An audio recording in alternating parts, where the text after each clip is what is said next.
बिस्मिल्लाहिर्रहमानिर्रहीम। अस्सलाम वालेकुम नाज़रीन, एक नए व्लॉग के साथ आपकी खिदमत में हाजिर हैं। आज हमारे साथ मौजूद हैं ईसा नकवी साहब। जैसा कि आपको मालूम है, अमरीकी सदारती इंतखाबात नताइज अब तकरीबन आ चुके हैं। डोनाल्ड ट्रंप अब एक मरतबा फिर अमरीका के सदर मुंतखब हो चुके हैं और अब डोनाल्ड ट्रंप के आने के बाद पाकिस्तान का उस पर क्या असर पड़ेगा, पाकिस्तान का जो सियासी माहौल है उसमें क्या कोई तब्दीली रोनमा होगी। बहुत से अंदाजे लगाए जा रहे थे एक तवील अरसा से, मगर साथ साथ ये भी हम देख रहे थे जो कमला हारिस के हवाले से खबरें आ रही थी कि वो जीत जाएंगी, मगर वो तो नहीं जीती। एक बड़े मार्जिन के साथ on the contrary Donald Trump साहब जीत चुके हैं। अब सूरत हाल ये है कि अभी मेरे सामने एक आर्टिकल पड़ा है एफपी का। इस आर्टिकल में माइकल कुगलमैन एक बात लिखते हैं। जो आर्टिकल का टाइटल है वो है कि in Pakistan Trump's silence on Imran Khan may send signal.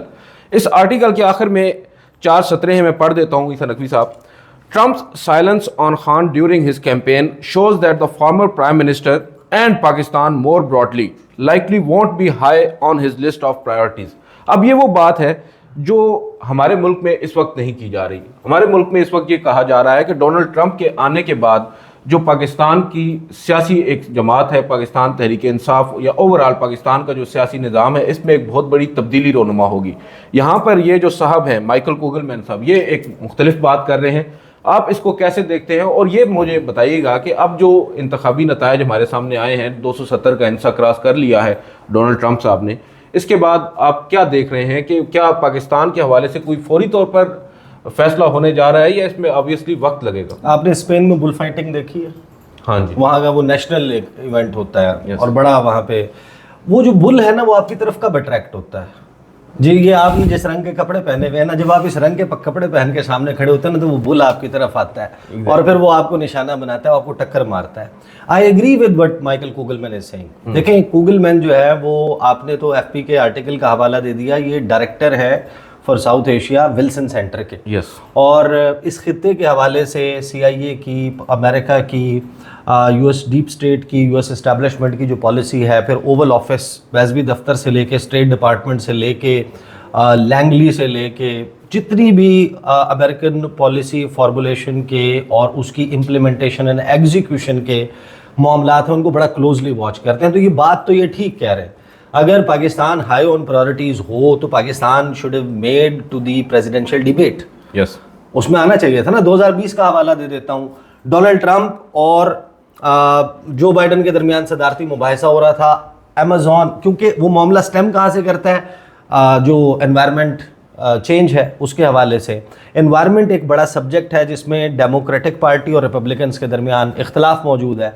बहस हो रही है कि अमेज़ॉन जो दुनिया का सबसे बड़ा जंगल है, तकरीबन 68 लाख मुरब्बा मील के ऊपर फैला हुआ, दुनिया के साउथ अमेरिका के आप समझे कि तकरीबन 8 या 9 ममालिक में फैला हुआ, उसकी डिफॉरेस्ट्रेशन के ऊपर बहस चल रही है और बहस निकलकर जायर बोल्सोनारो और लूला डिसिल्वा के दरमियान फंस जाती है, उन दोनों के दरमियान। और अरबों डॉलर मुंह पे मारना, डिफॉरेस्ट्रेशन रुकवाना, ये कहाँ से आता है सब्जेक्ट? जब आप इनकी कैंपेन को और कैंपेन में नारों को, बातों को, वादों को देखते हैं तो जाहिर है कि डोनाल्ड ट्रंप की जो प्रायोरिटीज़ हैं उसमें सबसे पहले तो इमिग्रेशन, इलीगल इमिग्रेशन, मैक्सिको का बॉर्डर और ये तमाम मामलात हैं। फिर डाउन द लाइन फिर चीज़ें आती जाती हैं। लेकिन मसला क्या है?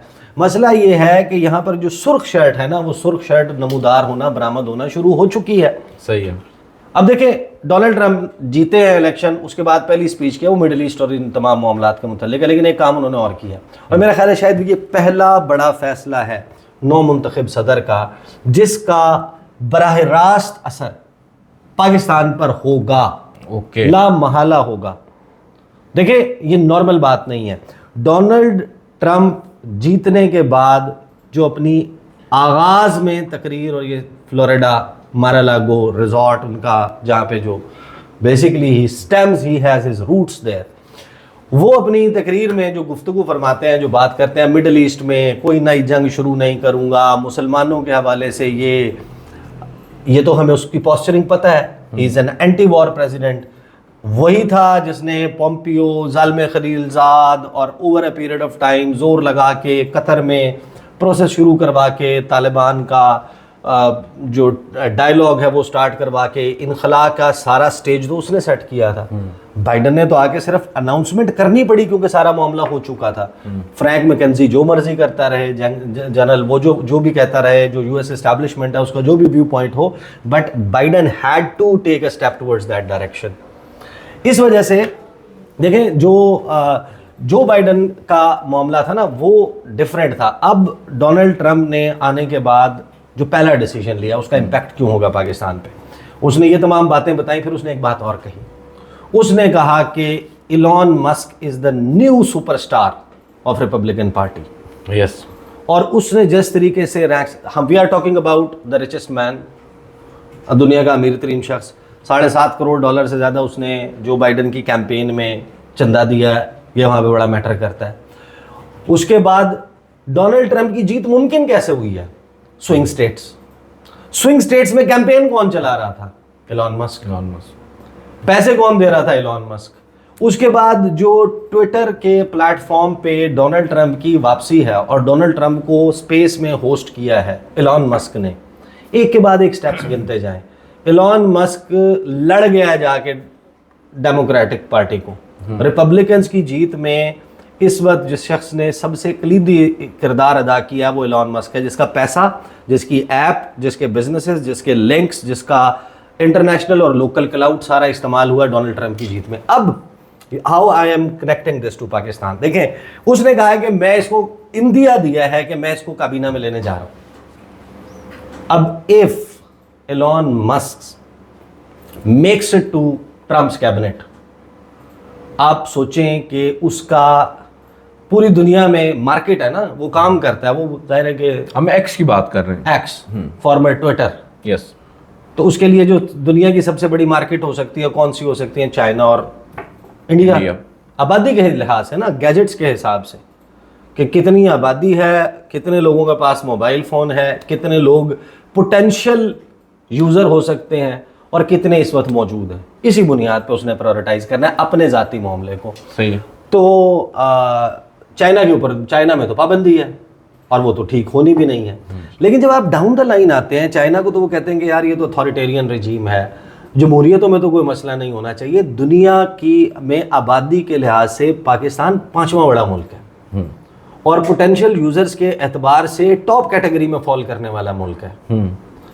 और वहां पर इलॉन मस्क, जिसको डोनाल्ड ट्रंप ये कह रहा है कि he is the new star of Republican party और ही इज द हीरो, जिसने मुझे superstar, he is the superstar जिसने मुझे सदर बनने में मदद दी है और ये इंदिया दे रहा है कि मैं उसको अपनी काबीना में लूंगा। अब आप मुझे एक बात बताएं कि वो शख्स सुर्ख कपड़ा लेके डोनाल्ड ट्रंप के सामने ये सवाल नहीं रखेगा कि दुनिया की 5वीं बड़ी आबादी का मुल्क, वहां पर मेरी एप्लीकेशन बैन है? जब ये सवाल सामने आएगा कि वो बैन है, आप सोचें कि वो ये सवाल नहीं होगा कि बैन है क्यों। और डोनाल्ड ट्रंप ये सवाल क्यों नहीं पूछेगा, क्योंकि उसके ऊपर भी तो पाबंदी लगी है। हाँ, देखिए उसके दिल से करीब तरीन मामलात में से एक मामला है सोशल मीडिया। yes. कि जो उसका एक्सेस बैन किया गया था, उसके अकाउंट्स सस्पेंड किए गए थे, उसके ऊपर बात करने पे पाबंदी लगी थी, वो उस कर्ब और उस तकलीफ से गुजरा है, सेंसरशिप के बैन से गुजरा हुआ। जब उसके सामने लामहला, देखिए कैंपेन में नहीं नाम आया, सब कुछ है, बट क्या इस बात से, इस फैक्ट से डिनाई किया जा सकता है कि Imran Khan is the only person from Pakistan that he knows and recognises, और उसका नाम लेके बात करता है? यस, खुद इमरान खान ही है ना। यस। तो जो सेंसरशिप वाला मामला है, जिससे एक बंदा गुजरा हुआ और ये सब कुछ हुआ हुआ, तो आपको फौरी तौर के ऊपर करने की ज़रूरत है कि आपको इलॉन मस्क को जो है ना, मैं जो आपको बता रहा हूँ कि ये लामहला इसने असरअंदाज होना है। Come 20th January his cabinet is announced if Elon Musk is there, उसकी 20 जनवरी को से पहले काबीना और चीज़ें वाज़ेह हो जाएंगी। ट्रांजिशन टीम ऑलरेडी अब चीज़ें टेक ओवर करना शुरू कर चुकी है और जब ये ट्रांजिशन टीम के दौरान ही उसकी कैबिनेट के नाम सामने आना शुरू हो जाएंगे। 20 जनवरी से पहले पहले ये सब कुछ वाज़ेह हो जाएगा। State of the union address तक ये सारी चीज़ें तकरीबन फॉर्मुलेट हो चुकी होंगी, फाइनल हो चुकी होंगी। तो अगर उसके जहन में कहीं नहीं भी आना और किसी ओवरसीज़ पाकिस्तानी कम्युनिटी पीटीआई वालों ने नहीं भी करना, कोई और नून लीग की माजी में पिछले 4 साल में एंटी ट्रम्प कैंपेन का असर नहीं भी होना, लामहला ये मामला ज़रूर सामने आएगा, क्योंकि जो बंदा जिसके अज़ाइम अमीर तरीन, यानी अमीर तरीन बंदा आप तब तो नहीं बनते ना जब आप अपनी ज़िंदगी नॉर्मली गुजार रहे होते हैं, आप तभी बनते हैं ना जब आप ओवर एम्बिशियस होते हैं। जब ओवर एम्बिशियस होते हैं तो आपकी तरक्की की और कोई मुझे बीट ना करे इसकी ख्वाहिश भी मौजूद होती है। उसके लिए क्या चाहिए आपको, आपकी बिजनेस अपॉर्चुनिटी बरकरार रहे तो आपको क्या करने की, ये जो ट्विटर का मामला है ये लामहला उसके कान में जाएगा। और फिर जब आप डिग डाउन करेंगे deep into the story, why, क्यों बंद है, ये वो पॉइंट है जहां पर पाकिस्तान की सियासी लड़ाई डोनाल्ड ट्रंप की इंटरनल कैबिनेट में डिस्कस होगी। इवन मैं तो ये समझता हूं कि अगर इलॉन मस्क कैबिनेट में नहीं भी आता तो जितना नहीं भी आता है, तो भी वो तब भी तो इस मैं तो मामले को इन सामने केस रख मैं तो इन एनी केस कह रहा हूँ, उसका क्या एक्सेस खत्म हो जाएगा डोनाल्ड ट्रंप तक? नहीं होगा ना। और उसको जितवाया जिस बंदे ने स्विंग स्टेट्स में है, जिसने उसकी कैंपेन चलाई है, ये सब कुछ किया है, उनके एहसानात का बदला अमेरिका में देखें। ये बात ना यहाँ पे है कि रिश्वत और वो सारा मामला है, वहां पर जो you scratch my back, no no no no, वहां पे जो फंड है ना पॉलिटिकल पार्टी को फंड करना, वो चलती ही उस पे है। अमेरिका का निज़ाम ही मुख्तलिफ है, ये थोड़ी है कि ये पैसे ले रहे हो, वहां तो पूरी सियासत की बुनियाद ही इस बात पे है। और ये बहुत नॉर्मल है कि कोई भी शख्स वो जितना पार्टी की कैंपेन में डोनेट करता है पैसा ले। वो जो हेंस केचप वाली खातून है ना, वो जॉन कैरी की बेगम है, उन्होंने $500 मिलियन मेरा ख्याल है कि लगाया था उस कैंपेन में जब वो, बट जॉन कैरी बना भी नहीं प्रेसिडेंशियल कैंडिडेट, हिलरी क्लिंटन बन गई थी, he couldn't make it. But वो जो पैसा है वो वहाँ पर बड़े बड़े बिजनेसमैन लगाते हैं और फिर उसके रिटर्न में इट्स वेरी नॉर्मल के यहाँ पर तो ये एक टैबू है ना कि आपने अपने क्रोनीज को नवाज दिया, वो कर दिया। अमेरिकन डेमोक्रेसी बहुत मैच्योर है, बहुत ग्रोन अप है, वहाँ पर ये सारी चीज़ें पार्ट एंड पार्सल ऑफ वो होती हैं कि हमने इसके ऊपर वो कर दिया। It's for very normal for them कि एक बंदा है, उसने कैंपेन किया, उसने पैसा लगाया, उसने उसको जीतने में मदद दी है, उस पार्टी का करता धरता है, चाहे वो बिजनेस ग्रुप है, कुछ है, उसको आगे कहीं पर कोई कॉन्ट्रैक्ट्स मिलते हैं, चीज़ें मिलती हैं, मशीर का ओहदा मिल जाता है, एडवाइजरी काउंसिल में आ जाता है, किसी स्टेट में आ जाता है, फ्यूचर में कहीं पर गवर्नर बना दिया जाता है, कहीं पर उसके कहने के ऊपर एम्बेसडर किसी को भेज दिया जाता है, एडमिनिस्ट्रेशन में कहीं कोई ओहदा क्रिएट करके, ये तो बड़ा नॉर्मल है वहाँ पे। तो अब एलॉन मस्क फैक्टर जो है वो इज़ द रेड शर्ट जो अभी आपने पहनी हुई है, जो बुल के सामने आपने खुद खड़ी की हुई है।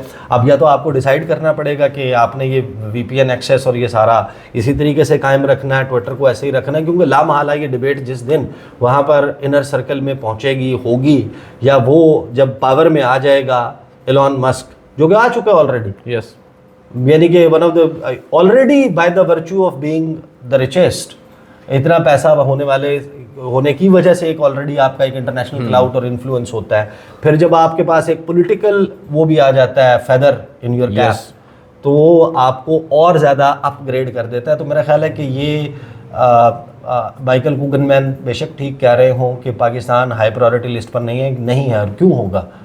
पैसे मांगने वाले तो कभी भी प्रायोरिटी लिस्ट पर नहीं होते ना, पैसे देने वाले या उनके साथ चलने वाले। आप यूक्रेन में या तो आप अमेरिका के उसके ऊपर कर रहे होते, पाकिस्तान इस वक्त अफ़गानिस्तान का मसला अभी ना हल हुआ होता, यानी कि इनखला ना हुआ होता, अमेरिकन प्रेजेंस मौजूद होती, इमीडिएट रिक्वायरमेंट फिर तो थी पाकिस्तान से इंगेज करने की, तो प्रायोरिटी लिस्ट में तो डाउन है।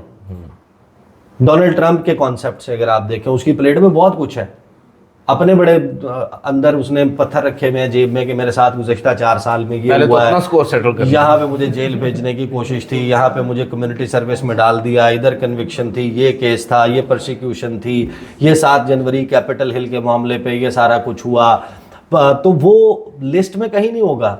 लेकिन जो उसके इर्द गिर्द लोग हैं जो ये सारा कुछ कर रहे हैं, तो वो लामहला ये मामला जो है डिस्कस होगा, और जिस दिन ये डिस्कस होगा, आई एम टेलिंग यू कि एक इम्पैक्ट जो है वो एक और फैक्टर भी है, ज़ल्मे खलीलज़ाद आप अक्सर जिक्र करते हैं, तो बहुत सारी चीज़ें हैं। अब मैं अगली वीडियो में इस पर बात कर लेते हैं। बहरहाल आज की इस वीडियो से नाज़रीन इतना ही। हमने अब देखा है जो ईसा नकवी साहब हैं, उन्होंने बड़ी खूबसूरती के साथ ये तो बयान किया है कि डाउन द लाइन ज़ाहिरी बात है पाकिस्तान के हवाले से कुछ फैसले भी हो सकते हैं, और जो पाकिस्तान में तब्दीलियाँ फैसले मैं बता देता हूँ, मैं थोड़ा सा आपको एक्सप्लेन भी कर देता हूँ। जो मैं ये कह रहा हूँ ना कि फैसले हो सकते हैं, फॉर एग्जाम्पल जो बाइडन की एडमिनिस्ट्रेशन है उसके सामने 2024 में 2 फ्लॉड इलेक्शन आए।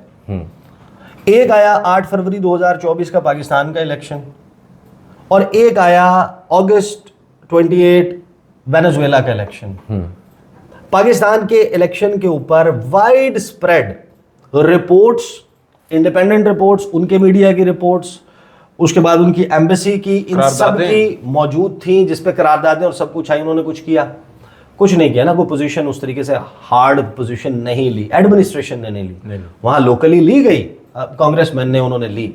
जो वेनेजुएला का इलेक्शन था वहां पर जब निकोलस मेडोरो को 52.4% अचीव करने के ऊपर उन्होंने कहा कि ये प्रेसिडेंशियल इलेक्शन जीत गया, अगले चंद घंटों में हमने देखा कि एंटनी ब्लिंकन, अमेरिकी वज़ीर ख़ारजा का फ़ोन जाता है एडमांडो गोंजालेस को, जो अपोजिशन लीडर है, और उस पर वो कहता है कि अब धांधली हुई है, हमें पता है, हम तुम्हारे साथ खड़े, you are the victor in elections.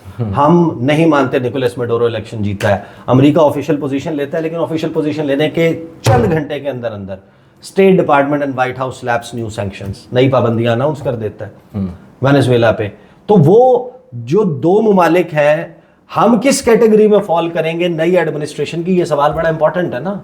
बिल्कुल प्रायोरिटी में बाइडन के पाकिस्तान का इलेक्शन जो है was nowhere down the line. Venezuela के इलेक्शन पे उन्होंने पाबंदियों का ऐलान कर दिया। वेनेजुएला की तो रीढ़ की हड्डी थी ना, वो तो ये कर सकते थे। 2013 से वो इसको फाइट आउट करते आ रहे हैं। दुनिया का 3 बिलियन से ज्यादा crude oil barrel, 3 billion barrel से ज्यादा क्रूड ऑयल के रिजर्व्स के साथ पूरी दुनिया का सबसे बड़ा जखीरा रखने वाला मुल्क है, सऊदी अरब से भी ज्यादा। सऊदी अरब सिर्फ एक्सपोर्टर सबसे बड़ा है।